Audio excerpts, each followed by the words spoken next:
લોકસભા ચૂંટણીમાં બે તબક્કાનું મતદાન થઈ ગયું છે અને આગામી 7મીએ ગુજરાતમાં મતદાન થનાર છે.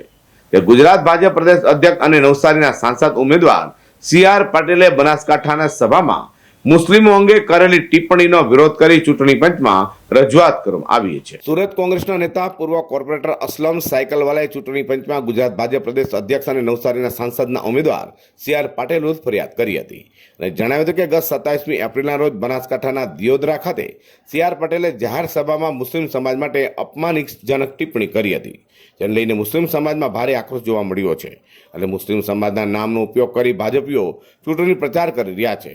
વિકાસના મુદ્દાની જગ્યાએ ભાજપ હિન્દુ મુસ્લિમ વાતો કરી રહ્યા હોય, જેને લઈને ચૂંટણી અધિકારીઓને અંગે લેખિતમાં ઈમેલ મારફતે વિડીયો સાથે રજૂઆત કરી છે.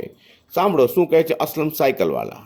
27/4/2024 ના રોજ બનાસકાંઠા લોકસભાના દિયોદરા ખાતે ભાજપના પ્રદેશ પ્રમુખ સી.આર. પાટીલ દ્વારા જાહેર સભાની અંદર જે મુસ્લિમ સમાજ માટે એક અપમાનિત ભરી ટિપ્પણીઓ કરવામાં આવી, એની સામે સમગ્ર મુસ્લિમ સમાજની લાગણી દુભાઈ છે અને મુસ્લિમ સમાજનો આવો નામનો ઉપયોગ કરીને જે ચૂંટણી પ્રચાર કરી રહ્યા છે એ યોગ્ય નથી.